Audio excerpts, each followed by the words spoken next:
How's it going, guys? My name is Doe, and I hope we're doing good. And this is going to be a scuffed Minecraft Dungeons guide. That's what it's going to be. Do not expect anything other than that.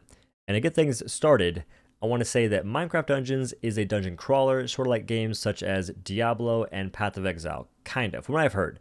From what Twitch chat has told me, it's kind of like those games, but I haven't played them, so I'm taking their word for it. I'm trusting Twitch chat here, which is arguably a worse source than Wikipedia. But hey, sometimes you gotta do what you gotta do. Anyway, when you finish the tutorial in the game, which is very straightforward, you just follow a little indicator on the map to get to the end, click an item, you go back to this homestead area. In this homestead area, it's a lot bigger than what it looks like, but the main part of this place is going to be the one that contains the blacksmith, the wandering trader, and the mission select. When you first play the game, I don't believe you'll have the wandering trader unlocked. Maybe even the blacksmith, but you'll unlock them soon enough. At the blacksmith, you can talk to him and you can trade in these green shekels to get better gear. Gear means your weapon and your armor and your ranged weapon. The wandering trader is a place to get better artifacts. Artifacts are basically your abilities in the game that you can use to do things like generate a healing totem. You can use a feather to stun enemies, which is freaking broken, probably gonna get nerfed. But you can also do some other cheeky stuff. There's a lot in the game you can do. A lot of stuff you can use, a lot of random things you can mess around with. That's besides the point. The point is, you want to understand that you can use these green shekels at these two places and at the moment nowhere else. So do not save them. Use them if you want to get different, I guess, artifacts, different gear, and get better stuff from these people, because they can give you some really cool stuff. I've gotten legendary stuff. A legendary scythe from them. I don't use, but I still gotten it. Elite power bow, like all kinds of like really cool stuff from these traders. It's a very RNG, but when you get cool stuff, it feels good. Anyway, I'll cover the gear a bit later, a bit more in depth, but I want to go into the mission select screen, which is honestly the most important part of the game. Is going to be the mission select place. This is where you select your dungeons to go on and things of that nature. And I never can explain this that well. I've recorded this video a couple times, and I can never explain this part that great because it's not complicated, but there are some things that I guess I can't understand how to explain. Anyway, mission select, you pick dungeons to go on. The dungeons themselves are just like, mini instances you can go into, and the way you complete a dungeon is you go in, first off you gotta start it, and once you're inside, you follow these icons, these little orange hexagons, to the end. That's how you're quote-unquote supposed to finish it. You can wander around if you want to, but what I would say is wandering around on the basic difficulty isn't that wise. And I don't mean difficulty as in like this little slider to my left. That is a different form of difficulty. What I'm talking about is the overall difficulty of the game, because there's three different difficulties. There's default, adventure, and apocalypse. Default, it gives you okay loot. There's like not very many enchantments on the enemies, aka enemies aren't as dynamic. They don't really have these buffs, which some of them are pretty scuffed, like thorns, and you just don't really have access to a lot of new items. Adventure is the second difficulty, and this is where enemies are harder to kill. It's a hard difficulty, makes sense. New enemy enchantments, enemies have more increased, I guess, things to deal with and to make it harder to kill them. Rewards are better, and new gear and artifacts are available. And then on Apocalypse, the last difficulty and hardest one, rewards are ultra good and even more gear and artifacts available. So I want to explain this because I didn't know what this meant and what it was. I didn't even see it actually, or how to actually reach and complete it to change difficulties for a little bit. People were saying kill the Arch Illager. I didn't know where the heck he was. But turns out Arch Illager is at the very end of the game. He's in the Obsidian Pinnacle. The way you get to the next difficulty is by doing all of your missions, as far as I can tell. So just do all these, get check marks on all these areas, and then once you do that, you can change difficulty to the higher one if you want to get better loot, better gear, better artifacts, the whole nine. And that's what I suggest doing. You can do that by playing on the lowest difficulty if you want to. It's up to you, and that's a really easy way to get to the game and start getting better stuff. Because when you're on the default version, it's just like there's no point in farming for stuff if you can just go to the next version, the adventure difficulty, and get better stuff, or go to the apocalypse version and get better stuff. that's my advice to you. That's my probably biggest tip I can give this video. I suggest doing that. Now, to make that easy to do that, you just click view next mission and you click start, pick the easiest difficulty and call it a day. But to explain the mission select a bit more, you have difficulty for the dungeon itself. It tells you just how difficult it's going to be relative to your average power level, which is determined by all of your gear equipped, all 3 of your artifacts, your weapon, your armor, and your ranged weapon. And that is just like how it bases how difficult it's going to be. That isn't the best indication of how well you'll do, so don't take this for like face value all the time. What I do suggest doing is you can always mess around like 1.3 times difficulty. It's not that crazy, but once it gets to like 1.7 or higher, it gets a little crazy, and it's gonna vary between like, you know, the decimal point. But basically, unless you have some cracked gear, I wouldn't be going super crazy on the difficulty meter, because things can get crazy. Things can get wild. Now, difficulty, when you increase difficulty, it doesn't just make the dungeon harder. It actually makes it to where better gear and artifact power can be achieved. It's RNG though, so the base level doesn't increase, but the max level of the power level of the items you can get in that dungeon does increase, which is it's very impactful. It's very huge. And the other thing is, the gear drops and artifacts are displayed to you on the dungeon page once you unlock them, of course. So once you unlock the items, it'll tell you, oh, you can get this weapon in here, this bow, this armor, or these artifacts. It tells you what you can unlock. And I like that because it doesn't make you go to a wiki to figure out what's going on.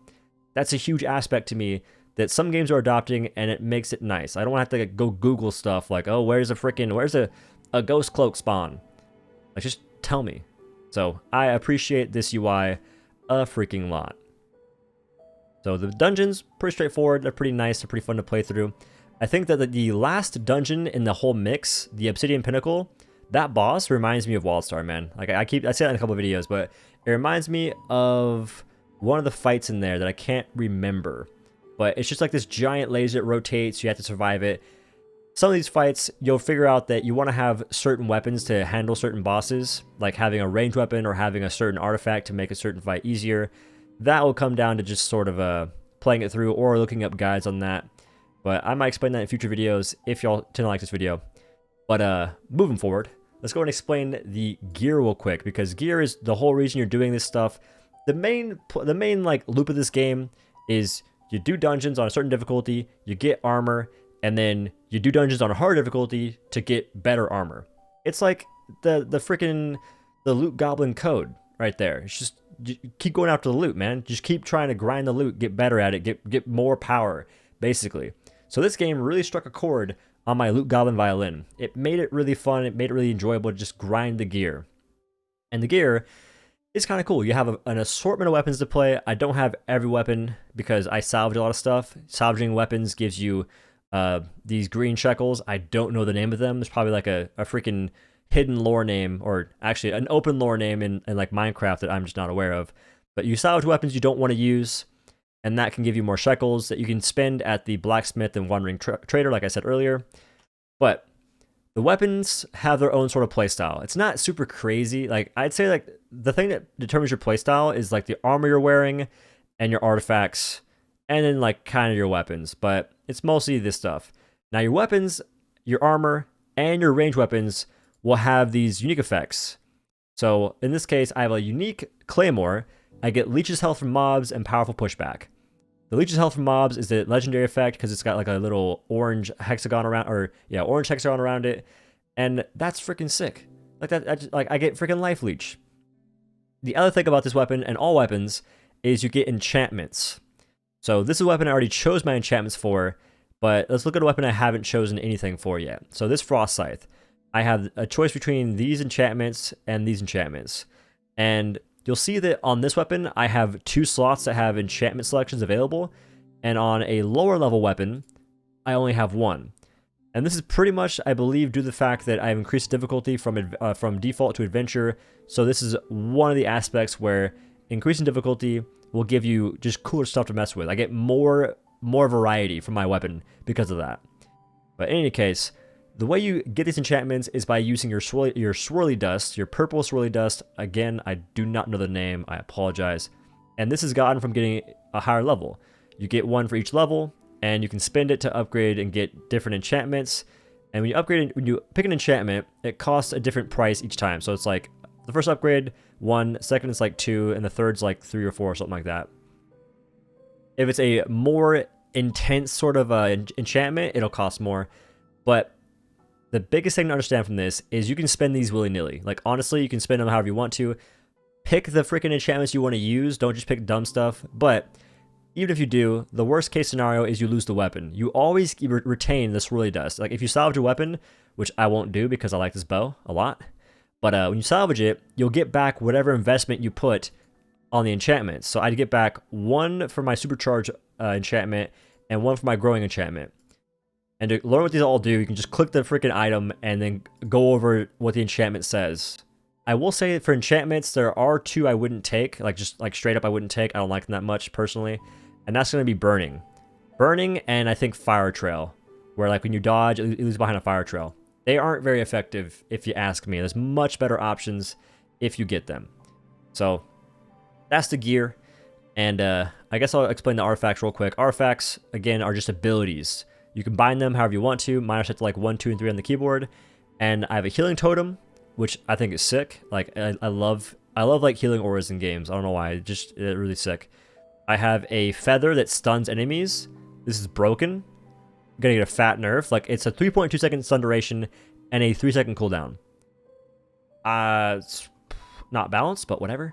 And I have a mushroom that makes me just crack out, and I get more attack speed and movement speed. And there's obviously so much more, so many more items in the game that you can unlock that I haven't unlocked yet because I'm still, you know, playing through the game. I'm not even on the hardest difficulty yet because I've been slacking, but it's fun. Like, it's overall, it's kind of just, you get to mess around. Nothing crazy involved. You're not like sitting there trying to try hard. You're having a fun time. It does get kind of crazy at a certain point, but if you're playing with friends, it's kind of fun. It's actually a really good time. Like, I was playing with Macro, and I was having a good time overall. It's just a fun game to chillax on. It costs $20 on the Microsoft Store. I don't get any money from this, all right? There's no like Epic Games Store credit code you can use on the Microsoft Store, nothing like that. So if I'm suggesting this game, it's because I kind of like it a little bit. So it's $20 on that store. If you want to get the DLC, I think it's like $30. So if you think you'll be playing it more than just for the first iteration of the game, they'll be adding more content to it. So you might want to pick up that DLC. But that's Minecraft Dungeons. That's my scuffed guide. Hopefully it helped you in some way. If you want to see more content on this game, then if the video does well, I'll obviously look into making that, and I'll probably be better at it because covering the entire game, it's hard, man. It's weird. It's weird for me. I don't do scripts for my videos because I want it to be like a really personal thing.